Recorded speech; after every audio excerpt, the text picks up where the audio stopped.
Causes predisposing to chronic alcoholism. It is a well-known fact that persons addicted to excessive drinking are not equally affected by it. The nature of the beverage, the quantity taken in, and the time during which the habit is indulged, the age, sex, temperament, habits, and occupation of the patient, the quality and quantity of the food taken, are so many circumstances modifying the action of alcohol in the body, and which may predispose it to suffer from chronic alcoholism.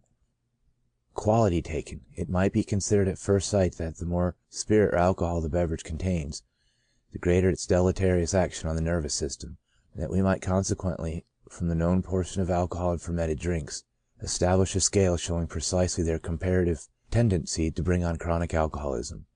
Generally speaking, this rule holds good, and it will be found that raw spirits are the most hurtful. Then follow wine, beer, and cider. Except, however, in a general point of view, the injurious properties of alcoholic liquors do not always depend on the proportion of spirits they contain. McNish furnishes us with some valuable information on the effects of the different qualities of alcoholic stimulants. In his opinion, the safest way to use spirits is in the form of grog. Cold toddy ranks next in safety, then warm toddy, cold punch, and raw spirits. He adds, with respect to malt liquor, it is better to drink porter than strong ale, and advisable when accustomed to malt liquor to exercise, in order to avoid becoming fat and stupid and predisposed to apoplexy. For wine drinkers, the safest wines are, according to the same author, those possessed of the most diuretic properties, and which create the least headache and fever, as hock, claret, burgundy, bruxelles, and hermitage. Port, sherry, or madeira, and sweet wines are apt to produce acid on weak stomachs. Claret is the most wholesome wine that is known. McNish also recommends not to drink of too many different kinds of wine at one sitting. The fact of intoxication being rapidly produced by mixtures of different wines is generally known, although usually disregarded when the temptation of a great variety of wines is offered to the guests at a dinner party. Hotel and tavern keepers, being frequently called upon to share the drink of their customers, are very liable to suffer from the variety of the beverages they consume. I have met with cases where individuals not only indulge in many different kinds of stimulants, but mix one liquor with another in the same glass, ale and gin, for example, being drunk together.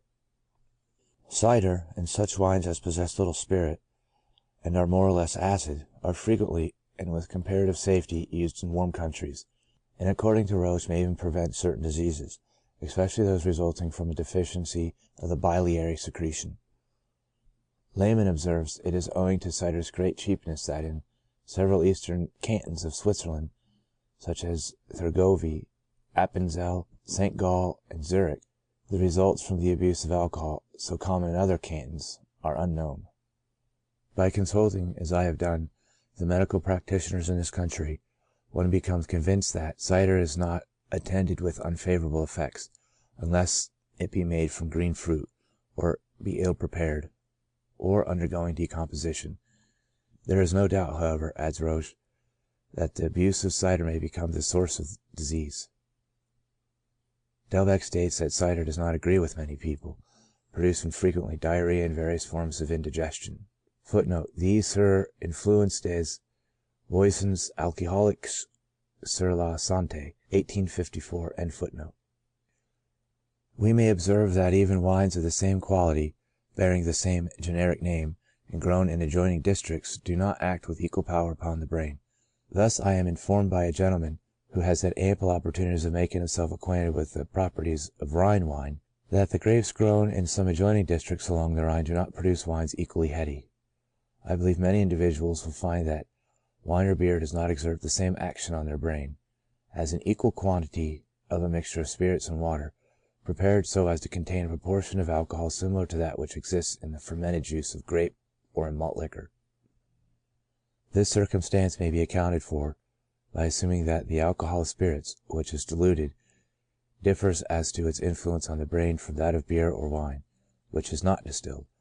At all events, we know positively that these two kinds of alcohol have not the same influence upon the sense of taste, for a wine connoisseur will be able to tell without difficulty whether distilled alcohol has been added to a sample of wine or whether the wine contains none but its natural alcohol. This fact showing that there is certainly a difference between the alcohol of distilled and that of non-distilled spirituous stimulants. Possibly, also, they are not with equal readiness removed from the body or decomposed therein. It is remarkable that distilled alcohol, added within certain proportions to port wine, is converted, after a lapse of some years, into the non-distilled kind, its presence being no longer discernible by the taste. Quantity taken. I had once an opportunity of overhearing a conversation between two laborers, the eldest, who appeared to have nearly reached the age of 70, and endeavoring to convince the other that the best way to attain old age was to drink freely of beer and spirits, and this, he observed, was a result of his own experience. It is certain that there are exceptions to the general rule that frequent excesses in alcoholic beverages will ultimately destroy health. These exceptions, however, are but very few. We must remember that the word excess is a case of intemperance, is not absolute, but to a certain degree relative, and that an allowance of spirituous beverage, all but harmless in one instance, might be attended with dangerous effects in another. The fact that some can indulge very freely in alcoholic drinks without suffering from them is illustrated by the following instance.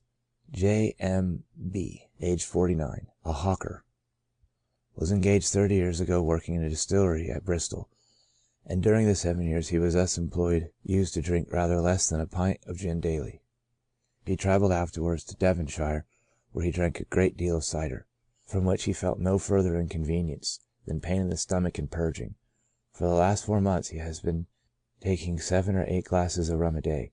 He exhibits no symptom whatever of alcoholism, and applies to be treated merely for an eruption of acne on the face.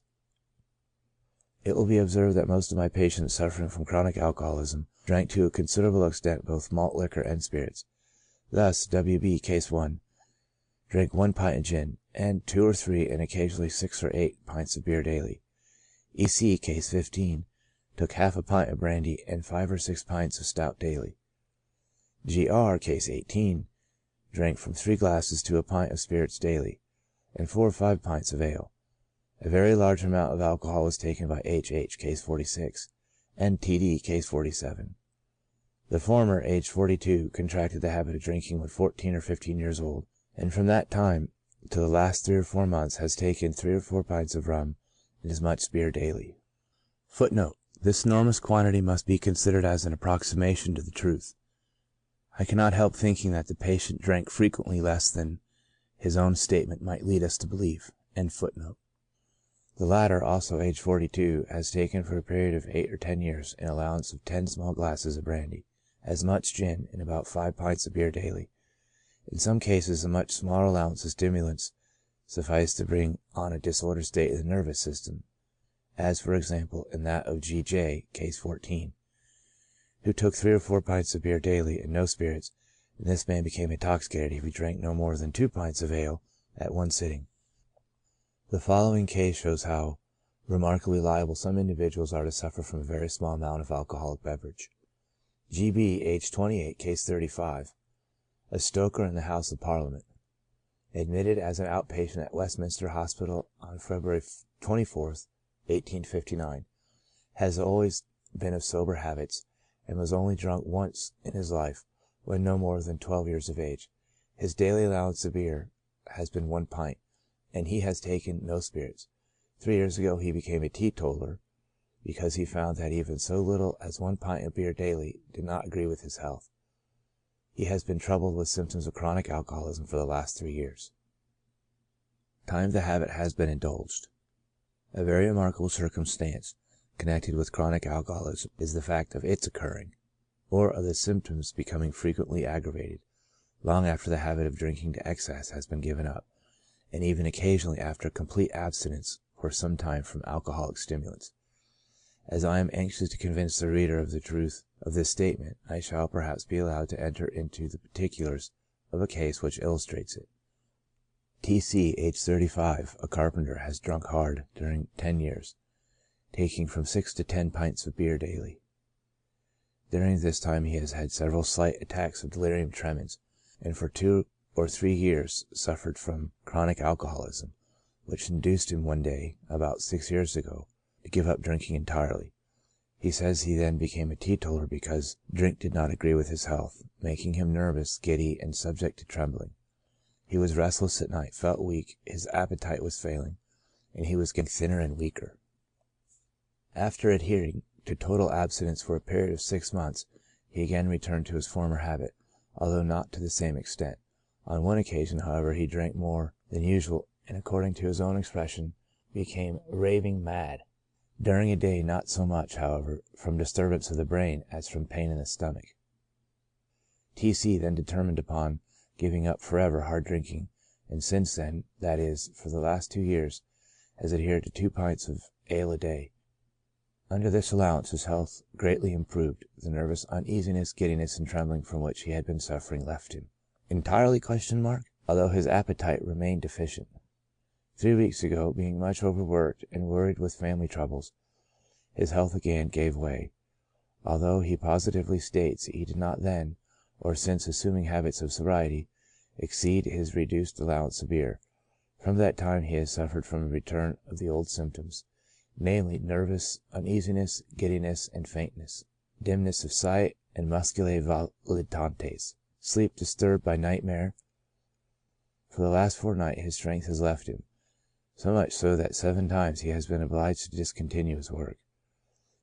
He is a smoker, but has not smoked lately to a greater extent than previously.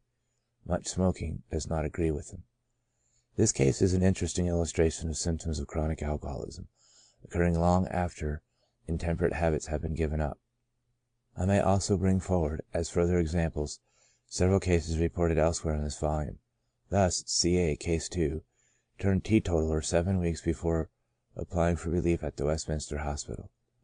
Gr. Case 18, drank from youth from 3 glasses of spirits to a pint, and 4 or 5 pints of ale daily, until about 11 months previous to admission, when he gave up completely both beer and spirits.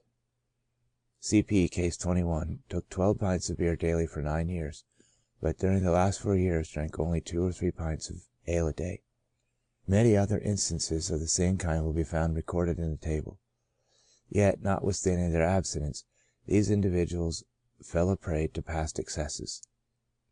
I have been led to observe that the injurious effects of long continued abuse of alcoholic stimulants are frequently not developed to any extent until the occurrence of another circumstance, which is the immediate cause of the attack. It has not been possible for me to determine satisfactorily whether an attack of chronic alcoholism may supervene long after the individual has given up drinking, and without his having at all suffered from the nervous derangement known to result from frequent excesses.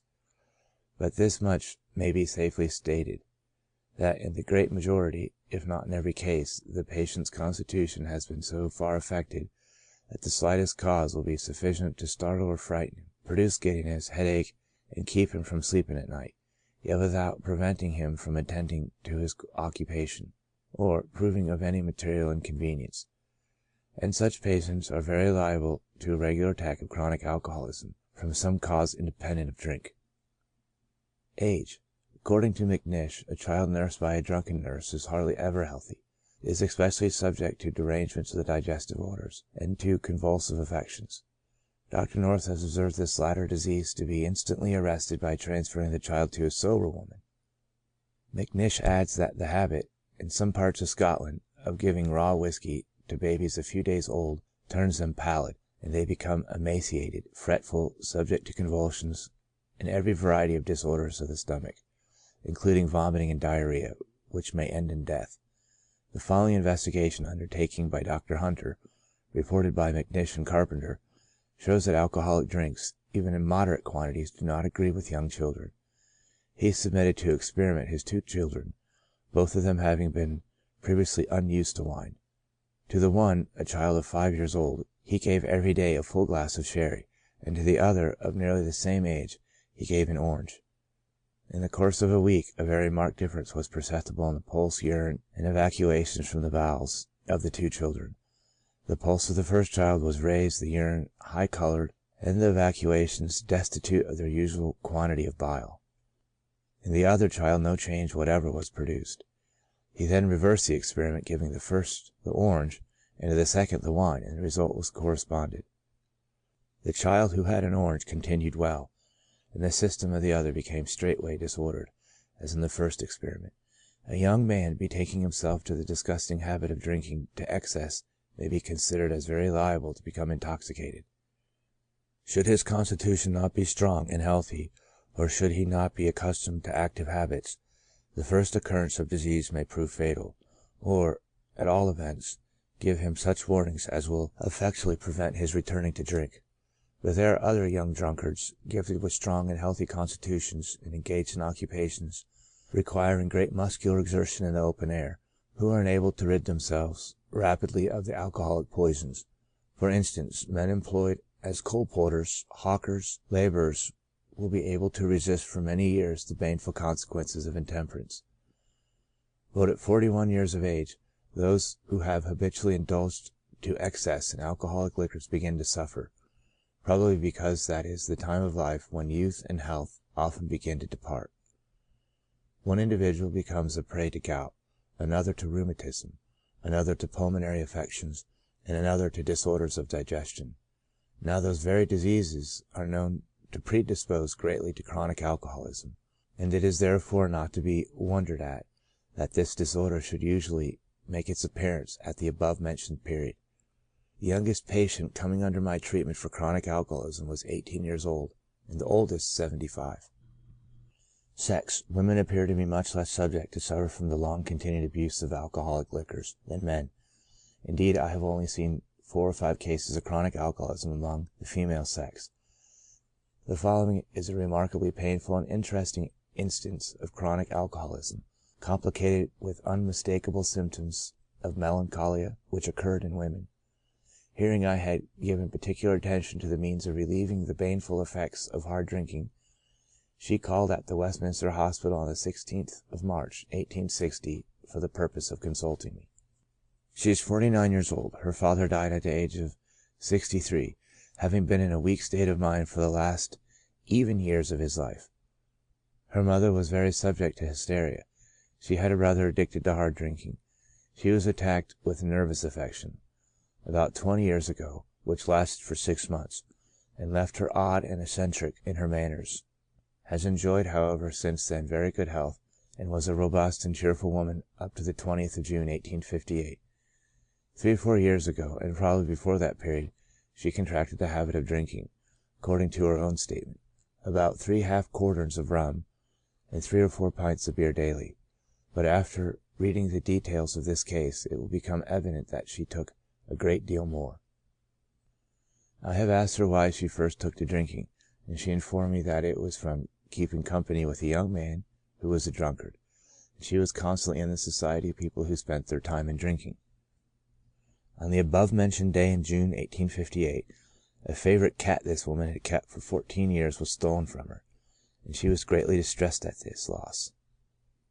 The following night she fell ill. Her face and hands became swollen, and she was seized with great trembling throughout the whole body, crying and feeling very wretched. The following day, when going out into the street, she felt as if very drunk, not knowing what she was doing, and people appearing to her as if tumbling about. This was the beginning of an attack of delirium tremens, which lasted about a fortnight. On recovering, her intellect, memory, and other mental faculties had become completely blunted, and she continued subject to trembling, although, according to her statement, she then gave up hard drinking, taking no more ever since than a pint of beer daily. After this attack of delirium tremens, she often forgot the time of day, or did not know where she was. Everything looked dirty to her, and everybody ragged, and she no longer knew her former acquaintances. In the course of July 1859, she became very violent, breaking the crockery, tearing up the carpet, and destroying the china ornaments. This lasted about a week. She positively denies having been drinking previous to this attack, and cannot tell what brought it on. From that time she has been afflicted with symptoms of melancholia. There has been no return of morbid excitement. She is now in a wretched state of mental depression, and it appears to her as though she was alone in this world. At times she fancies her friends are pursuing her to place her in a madhouse, or, according to her own expression, she feels as a figure moving about and acting mechanically. She is always wishing to do something, and if she takes some work in hand, she cannot manage it. Has but little sleep, and on awakening she does not know she has been asleep. She would give or do anything for a good night's rest. In the midst of tears and lamentations she exclaims, "Oh, sir, it is all through the horrid drink. She is subject to curious aberrations of the senses. She can neither smell nor taste, and her sight is much impaired. The tactile sensation is likewise blunted, and it seems to her as if she could not hold anything. Is much troubled with muscae volitantes. She has not been subject to headache, but to throbbing in the head and palpitations. Since the attack of delirium tremens, she attempted, on 2 occasions, to commit suicide with laudanum. One evening, when going to bed, she took 6 pennyworth, about 6 drachms, of laudanum at once, and kept it on the stomach for a whole night. It produced no sleep, but made her very giddy and faint. She vomited during the whole of the next day, and then recovered. I have not in my notes the particulars of the other attempt. She says she has taken a large quantity of laudanum as a medicament, which she believes to have done her a great deal of harm. Several nights in succession she has dosed herself with 1 or 2 pennyworths, about 1 or 2 drachms, of laudanum or black drop. I cannot dismiss this case without remarking that the abuse of alcohol is not the only cause of disease. There was obviously a strong predisposition to insanity, but from the history of the case, and the patient insisting so positively on her belief that drink was the cause of her illness, I feel assured the abuse of alcohol was the exciting cause of the attack, of which delirium tremens was the beginning. This case struck me as an interesting combination of chronic alcoholism and melancholia. Magnus Huss accounts for his having met with but few cases of chronic alcoholism among females, by assuming not that the male sex are more predisposed to alcoholism than women, but that men indulge in alcoholic liquors more than women. Of 139 patients treated by Huss during 3 years, there were 123 men and 16 women. It is well known that delirium tremens is not frequent among females.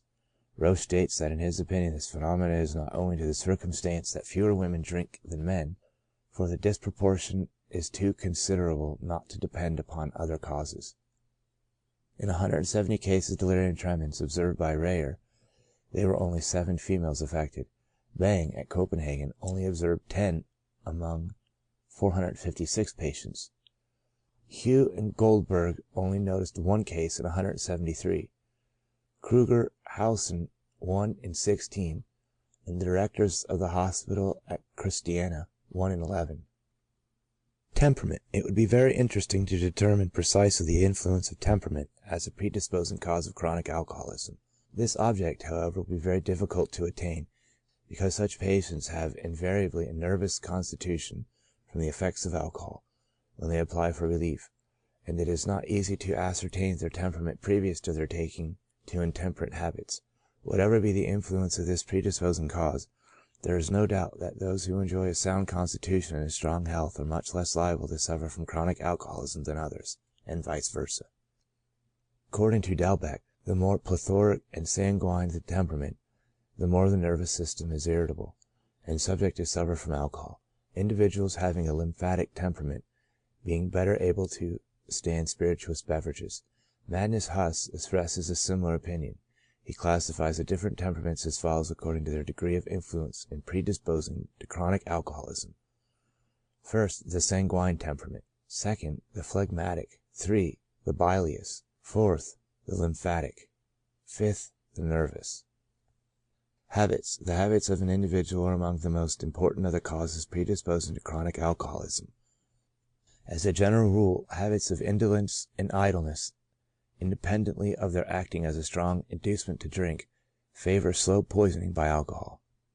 Where the disorder is limited to the mildest symptoms, I have repeatedly observed it to be checked in a remarkable degree by having recourse to exercise of the mind and body, and I have noticed individuals accustomed to hard work becoming affected with symptoms owing to past excesses, because they had no longer any work to do. Smoking tobacco. Tobacco, more especially that of the strongest kind, undoubtedly predisposes the nervous system to suffer from the long-continued abuse of spirituous drinks, an observation which is not without importance and interest, considering that the habit of drinking is frequently accompanied by that of smoking. If it be remembered that the poisoning by tobacco fumes is attended with giddiness, trembling, and other symptoms referable to a disordered condition of the nervous system, it will obviously follow that the habit of smoking, and especially of smoking to excess, will act conjointly with that of drinking in bringing on an attack of chronic alcoholism. The following are a few cases illustrating this fact. H.E., Case 33, a clerk admitted on the 21st of February, 1859.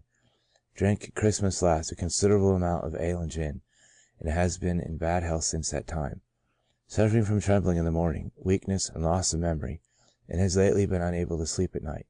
This patient had contracted the habit of smoking a great deal of shag tobacco, to which circumstance he himself partly ascribes his illness. E.C., Case 15, 6 years ago took to the habit of drinking about half a pint of brandy daily, and 5 or 6 pints of stout. After keeping up this allowance for nearly 4 years, he reduced it to 8 pints of porter daily, and continued with that amount up to the time of his admission on the 16th of December, 1853. He has suffered for the last 4 years from chronic alcoholism, one of the symptoms being trembling in the morning, especially when he has drunk freely the evening before. He states that he has been a hard smoker, and has observed that smoking increased the trembling. A.P., Case 41, Act 40, a gas fitter, admitted on the 21st March, 1859, had been in the habit of drinking for the last 2 or 3 years 6 or 7 pints of beer daily. 6 or 7 months ago he began to exhibit the symptoms of chronic alcoholism. About 6 weeks previous to admission, when smoking 3 quarts of an ounce of tobacco per day, he suddenly became worse, his nervous system having evidently been much affected by the use of tobacco. The habit of smoking being one so prevalent among those who are fond of alcoholic stimulants, and its effect being so directly connected with the slow poisoning from alcoholic beverages, an inquiry into this subject will not be out of place on the present occasion. It is difficult to conceive why boys take so much pleasure in smoking cigars or a pipe, when out of sight of their parents or guardians, but vanity and pride probably here act a prominent part. Children desire to imitate their elders, and show each other they can color a pipe or smoke a cigar to the very end, even if they have to pay the penalty of nausea and vomiting. Thus the individual contracts a pernicious habit, which he will find extreme difficulty in breaking off, if obliged to do so in after life. When smoking is becoming a habit, it gradually ceases to cause sickness, although still occasionally nausea and giddiness, and finally the nausea and giddiness disappear, returning only on special occasions.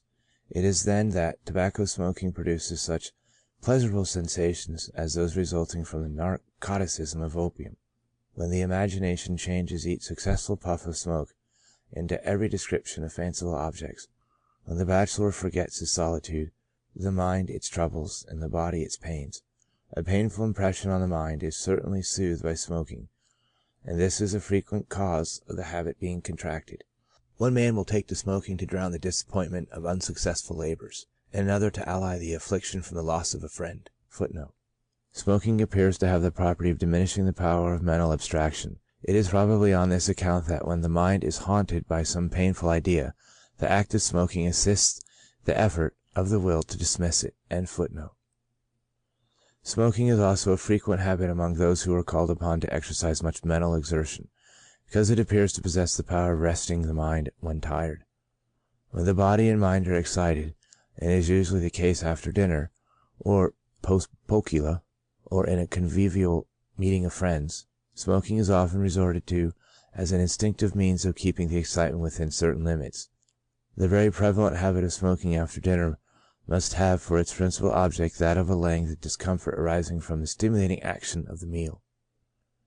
At dinner, a glass of sherry Madeira immediately follows the soup, these, along with port, being our strongest wines. At first sight, it does not appear rational to commence with the strongest wine, which must necessarily impair more or less the taste and stimulating effects of the weaker, such as claret and burgundy, that may follow. But it is found agreeable to begin by exciting the appetite with a powerful stimulant. The more alcoholic the beverage, the better it answers the purpose. So much so that some are not satisfied with sherry after the soup, but begin dinner with a glass of spirits. The stomach is thus induced to take more than is required, and after dinner a sensation of fullness is felt, which is conveniently relived by a cup of strong coffee. But now an uneasy feeling of heat and excitement is experienced, from which the body partly recovers by means of a full-flavored cigar pipe. Finally, it is remarkable how much certain individuals can smoke on special occasions without its producing giddiness or sickness, or any unpleasant feeling. the same persons being in general easily affected by alcohol. In all cases where the body and mind are excited within certain limits, smoking will be most easily tolerated, as for example after dinner, during the excitement from eating and drinking, in a party attended with the enjoyment of conversation, or a sporting excursion, when under the influence of sport and exercise, and the stimulating power of open air. I may perhaps be allowed to conclude these observations by advising young men, whatever may be their position in life, not to take to smoking, as such habit is certainly not conducive to health. To adults of a sound constitution who have contracted the habit of smoking to a moderate extent and do not feel worse for it, I would recommend to smoke only after a meal, and that but seldom. Occupation. Such occupations will exhaust the body, from their requiring great muscular exercise, especially when carried on indoors, favor the early development of chronic alcoholism, and occasionally, in these instances, a very small proportion of alcoholic beverage will be hurtful. Thus, individuals obliged to work hard in a confined place, before a blazing fire, as stokers on board steamers or in factories, are very liable to suffer from spirituous stimulants. The reader will, perhaps, remember the case of J.B., case 35, a stoker in the House of Parliament, who at the early age of 23 labored under chronic alcoholic intoxication. T.S. Case 3, an engineer on board a steamer, consulted me for chronic alcoholism at the age of 33. He had suffered previously from several attacks of delirium tremens. I have already recorded the case of an engine driver contracting chronic alcoholism at 56, his immunity arising probably from a very robust state of health. The average age of these three cases is 37, while that of 47 patients whose ages have been reported in the synoptical table is 41. Trades affording very little or no exercise of the mind or body predispose also to suffer early, and consequently when young, from the habit of drinking. Thus, clerks, tailors, and other tradesmen, cab and cart drivers, are very liable to disorders of the nervous system arising from intemperance. The table of cases appended to this work shows the truth of the foregoing observation. E.B. Case 9, a tailor, age 41. G.R. Case 18, general dealer, age 38. G.M. Case 19. Cushion maker, age 33. W.F. Case 24. A carter, age 34. J.H. Case 25, a shoemaker at 27. W.P. Case 26, a cabman, age 29. H.E. Case 33, a clerk, age 24. There are, however, 2 instances reported of individuals of sedentary occupation suffering from chronic alcoholism at an advanced age. W.J. Case 5, a shoemaker, age 75. N.D.V. Case 27, greengrocer, age 72. And if, reckoning the last 2 cases as exceptional, we take the average age of the patients of this class, we shall find it to be 32, whilst the average age of 47 patients is 41. Other occupations requiring much exercise in the open air also furnish our hospitals with a great number of cases of chronic alcoholic intoxication, but these individuals are not affected so young as those previously mentioned, their average age being 39, showing that, although much addicted to drinking, they are not particularly liable to suffer from chronic alcoholism. I allude especially to laborers, coal porters, sailors, hawkers, and carriers. There is no doubt but that in the higher class of society a great number of cases of chronic alcoholism may be observed, although the disease is certainly most prevalent among those who attend our hospitals. Dr. Budd, alluding to the indigestion of drunkards connected with symptoms of chronic alcoholism, observes, Dr. Budd, on the organic diseases and functional disorders of the stomach, page 290, . The kind of disorder we are considering is now seldom met with, except in the lower ranks of life. Half a century ago, hard drinking was common in the upper classes, and men of fortune were often sent to Bath, to restore the tone of their stomach by drinking of its waters. It is true that intoxication is now very seldom met with the upper classes of society, but from the disposition of many to suffer from alcohol taken even in comparatively moderate quantity, there must still exist a great number of individuals in comfortable as well as wealthy circumstances, whose nervous system becomes affected from the effects of long-continued habit of drinking wine or spirits. Circumstances connected with the food taken.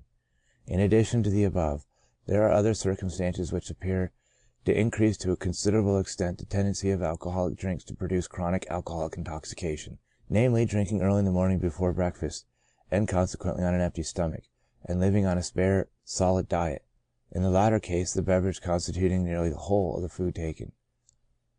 It is a prevalent habit for laborers in some parts of the country to sleep in the tap rooms of public houses where they have a free night's lodging, and it is an interesting sight to see such work-worn individuals lying about in winter near the fireside, on the floor, tables and benches, and enjoying as complete a rest as if they were in a comfortable bed. Early in the morning they awake, and most of them begin with beer or spirits, commodities within their immediate reach, which they suppose will give them an appetite for breakfast, and keep out of the cold for the whole day. During the week they are called out in the fields, and must leave the table, but on Sunday these same men continue drinking from morning to evening, taking very little food, and as early as 9 or 10 o'clock a.m. symptoms of drunkenness in the tap room may be observed. I have no doubt that with many laborers the morning dram on an empty stomach is the cause of their suffering, sooner or later, from chronic alcoholism. There is a class of men whose only nourishment for days in succession is beer. I allude more particularly to those who are employed in breweries. The stomach of these individuals becomes filled with nothing but beer, which must be absorbed with a much greater rapidity than during the normal process of digestion, when fluids taken as beverages become immediately mixed up with the food. And it is in no degree remarkable that this constant passage of alcohol from the stomach into the blood and brain should give rise to cerebral symptoms. Moreover, the appetite of such men for solid food is quickly blunted, not only on account of the physiological fact that alcohol diminishes the waste of the body, (See Appendix), and consequently its requirement for new materials, but more especially, as I have already remarked, when alluding to the influence of alcohol on health, from the long continued action of the fluid on the nerves and lining membrane of the stomach. This morbid state of the organs of digestion, by depressing the general standard of health, and by preventing the body from taking the amount of food required for its healthy nutrition, predisposes greatly to chronic alcoholism. Section 4.